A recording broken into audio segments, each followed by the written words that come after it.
Supreme court के वकील ने एमपी, राजस्थान, छत्तीसगढ़ के चुनाव को लेकर एक बार फिर से सुर्खियों में है। इनका कहना है कि शपथ पत्र लेने से पहले जो केस पेंडिंग है, जो ईवीएम के विरोध में जो आवाज उठाई गई है, उसके विषय में जब तक फैसला नहीं आ जाता तब तक बीजेपी उम्मीदवारों को सर्टिफिकेशन और शपथ पत्र तत्काल स्टे कराना चाहिए।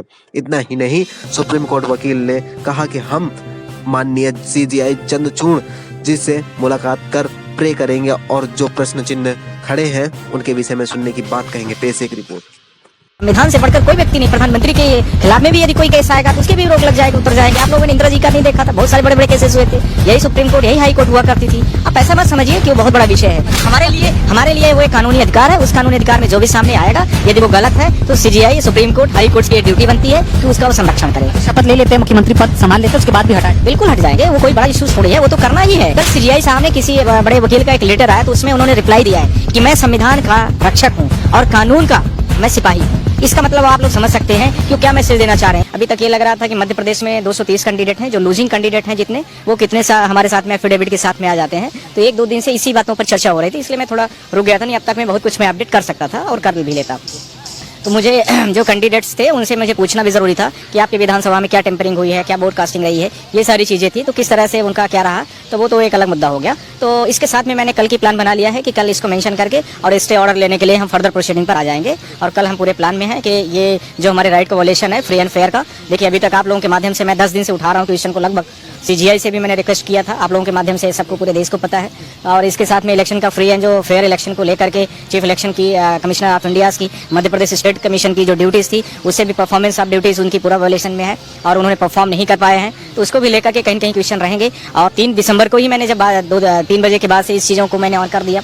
तो क्वेश्चन जब मैं रेस किया तब भी आप लोगों ने अभी तक फिर क्यों लोगों को कैंडिडेट से जितने थे उनको क्यों आपने सर्टिफिकेट बांट दिया। ये कहीं ना कहीं सारी चीज़ों को दिखा रहा है कि आप किसी स्पेसिफिक पार्टी को बढ़ाने के लिए, प्रमोट करने के लिए, आम जनता के पूरे राइट्स को पूरा ताक रख करके पूरा काम कर रहे हैं। संवैधानिक तंत्रों को, जो संवैधानिक अधिकार है वोटर्स को, उसको खत्म करना चाहते हैं। क्या लगता है अगर कल ये मामला कोर्ट के सामने आएगा तो कितनी जल्दी इस पर सुनवाई हो सकती है, मामला कितना जल्दी आगे बढ़े? देखिए, इसमें 2-3 चीजें हैं कि फर्दर प्रोसीडिंग में ऑनरेबल चीफ जस्टिस से हमारी रिक्वेस्ट पहली होगी कि जब तक हमारा ये कंप्लेंट्स नहीं चीजें होती हैं तो उसको तब तक के लिए रोक लगाया जाए। दूसरा, जब तक जितने हमारे कंप्लेंट रजिस्टर्ड हैं डिस्पोजल नहीं हो जाते तब तक के लिए करना है। और या तो फिर वो स्पेशल बेंच तब तक बैठा देंगे कि स्पेशल बेंच पूरी सुनवाई कर लेगी और इलेक्शन कमीशन इंडिया इसके जितने पोर्टल में कंप्लेंट्स हैं उनका स्टेटस मंगाएगी। साथ में कोई स्पेशल बेंच बना देंगे। ऐसा होने के मैं मतलब मेरी प्रेयर में रहेगा।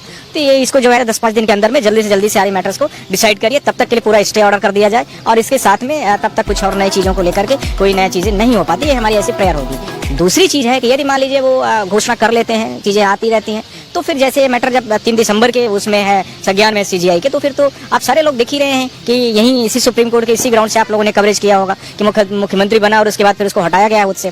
उसके बाद भी आप लोगों ने देखा होगा बहुत सारे मुख्यमंत्री बदल दिए गए एज पर लॉ, कानूनी अधिकारों के आधार पर, संवैधानिक तंत्रों के आधार पर, संवैधानिक जो हमारे आर्टिकल्स दिए हैं उन सारी चीज़ों को रक्षा को देखते हुए। और यदि गैर कानूनी पाई गई चीज़ें तो कॉन्स्टिट्यूशन और साथ में सुप्रीम कोर्ट दोनों उसको सुपरवाइजरी तरीके से मैंडेट किया है। आपसे कुछ नेताओं ने भी संपर्क किया क्योंकि जिस तरह के आपके वीडियोस इतने वायरल हुए, कई लोगों में एक उम्मीद जगी कि कोई है जो सुप्रीम कोर्ट में हमारी बात रखेगा, हमको न्याय मिले। देखिए, मुझसे बहुत सारे लोगों ने, ये बात तो आपने बहुत अच्छी कही, बहुत सारे लोगों ने हमसे बात किया और बहुतों ने यह भी कहा कि हम आपके साथ में हैं। पर ये किसी ने ये नहीं कहा कि हम आपके साथ में होने का मतलब सिर्फ आप इतना है कि मुझे फ़ोन आ गया और उसके बाद में कुछ ऐसा साथ दिखा नहीं अभी तक।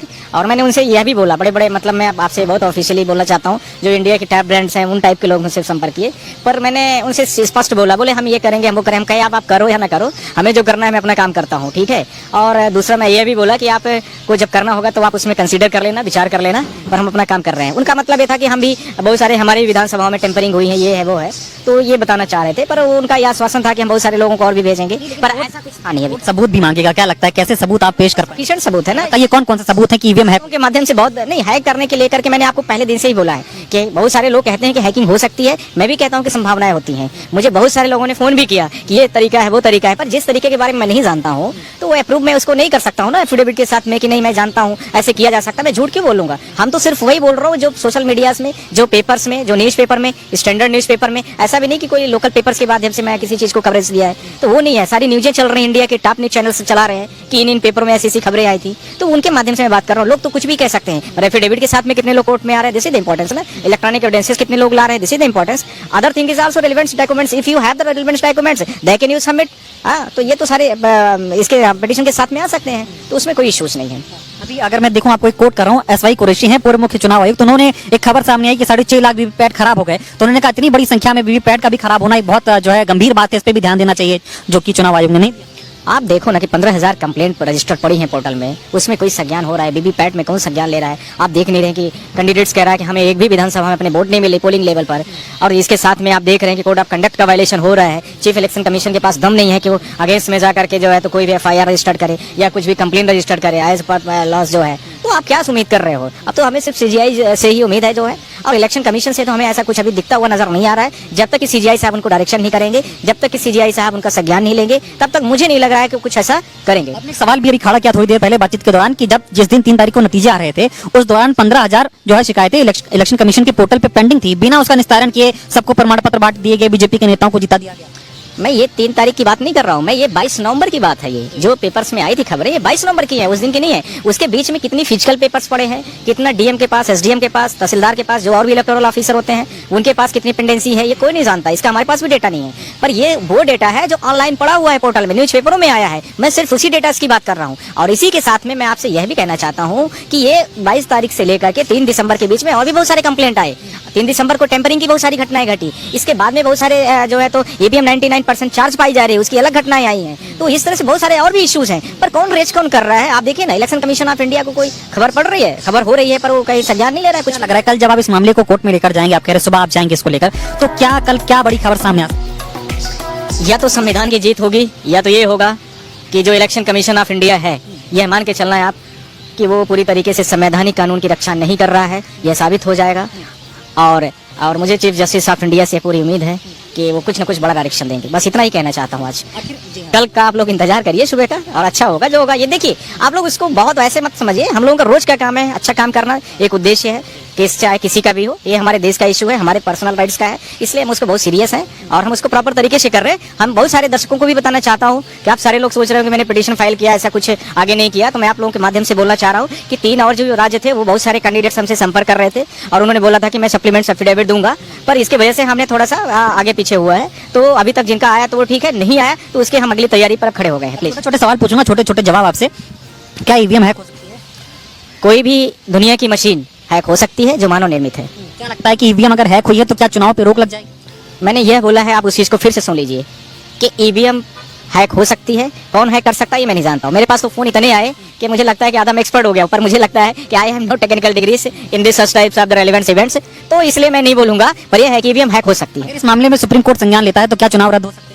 तो सामान्य सी बात है, हमारे आर्टिकल्स का फंडामेंटल ड्यूटीज है, फंडामेंटल राइट्स का, इसी के लिए सीजीआई ने, आप लोगों ने देखा है, अभी आप लोगों के माध्यम से मैं फिर से पूरे देश की जनता को बोल रहा हूँ, कल सीजीआई साहब ने किसी बड़े वकील का एक लेटर आया तो उसमें उन्होंने रिप्लाई दिया है कि मैं संविधान का रक्षक हूँ और कानून का मैं सिपाही हूँ। इसका मतलब आप लोग समझ सकते हैं कि वो क्या मैसेज देना चाह रहे हैं। यानी मैं कानून का संरक्षक हूँ। यदि कानून के संरक्षक हैं तो आर्टिकल उसमें लगभग जो हमारा कॉन्स्टिट्यूशन ऑफ इंडिया का है लगभग 400 के आसपास है, अब 400 है, तो उनके सबके रक्षक वही हैं। तो मेरा तो उसी में आता है, तो मुझे पूरी उम्मीद है और आपको भी उम्मीद रखनी भी चाहिए। आपको लगता है कि अगर इस मामले को सुप्रीम कोर्ट संज्ञान लेता है, अगर स्टे होता है तो शपथ ग्रहण पे रोक लग सकती है? तो यार शपथ ग्रहण को आप लोग क्यों इतना बड़ा मुद्दा? शपथ ग्रहण एक व्यक्ति का है, संविधान से बढ़कर कोई व्यक्ति नहीं। प्रधानमंत्री के खिलाफ में भी यदि कोई केस आएगा तो उसके भी रोक लग जाएगी, उतर जाएंगे। आप लोगों ने इंद्र जी का नहीं देखा था, बहुत सारे बड़े बड़े केसेस हुए थे, यही सुप्रीम कोर्ट, यही हाई कोर्ट हुआ करती थी। आप ऐसा मत समझिए कि वो बहुत बड़ा विषय है हमारे लिए वो एक कानूनी अधिकार है। उस कानूनी अधिकार में जो भी सामने आएगा, यदि वो गलत है तो CGI, supreme court, high court की ड्यूटी बनती है कि उसका वो संरक्षण करे। अगर शपथ ले लेते हैं, मुख्यमंत्री पद संभाल लेते हैं, उसके बाद भी हटा बिल्कुल हट जाएंगे, वो कोई बड़ा इशू थोड़ी है, वो तो करना ही है। हमारे आर्टिकल्स का वायलेशन नहीं होना चाहिए, आम जनता के आर्टिकल का वायलेशन नहीं होना चाहिए और पूरे देश की जनता को यह देखना भी चाहिए कि उसकी संवैधानिक अधिकार जो है, मूलभूत अधिकार है, उसकी रक्षा करना सुप्रीम कोर्ट और हाई कोर्ट की पूरा